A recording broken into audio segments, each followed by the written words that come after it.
Busy. And guys, ito ang aking breakfast. Lakas ng trip eh. Kanina pa ako nag-video, hindi pala nag-running. Ang aking breakfast for today is tuyo. Itong tuyo. Yan. With egg. Ano pala ng sarili.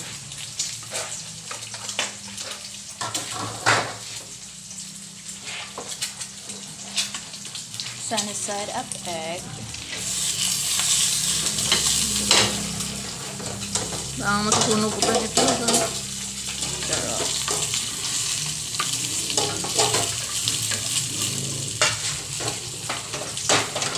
Ito yun. Nakain ako ng morning breakfast. No? Ayan, nakikita nyo guys, may tuyo, may egg, may asukal, sasawan, and then noodles with egg. Ayan, ang dami kong rice. Grabe, parang takaw-takaw eh. Ayan. Kain tayo.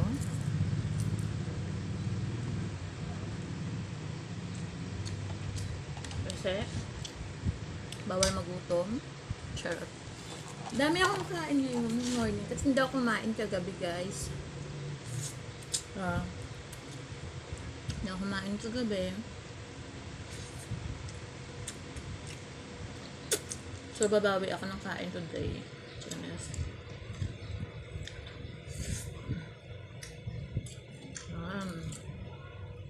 Ito, nagluto ng sunny side up, pero ganito yung nangyari sa itlog.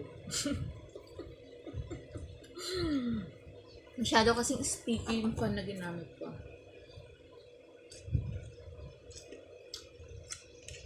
Dumitit lang naman siya ng bonggang-bongga. Kamay tayo. Yan. Masarap kasi kumain pag ano. Pag tuyo yung ulam. Yung mga fish. Parang ang hirap kutsarahin pag may pag-fish, diba? Kamay lang tayo. Hindi naman tayo siya. Hindi naman tayo rich food, diba?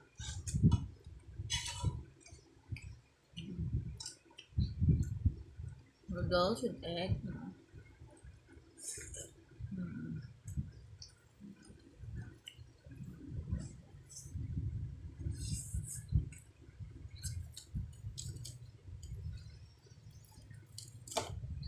Gusto ko masanay ko yung sarap na hindi na ako makain tuwing gabi. Charot. Pag dito lang sa bahay, pero pag sa ibang bahay ako, syempre kakain ako, baka masarap ulam nila, diba?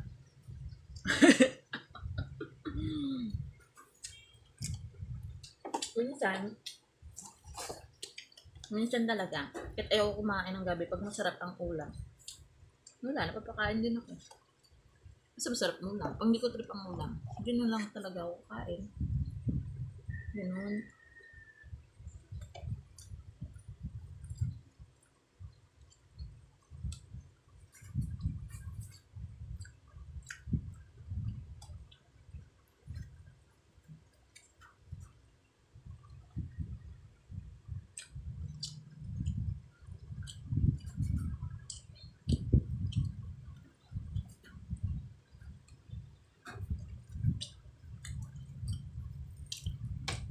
Minsan pag stress tayo sa buhay, ang dami ko nakakain.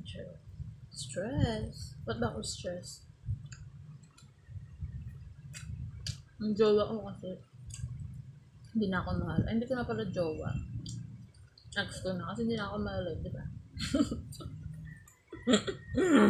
Umugot pa.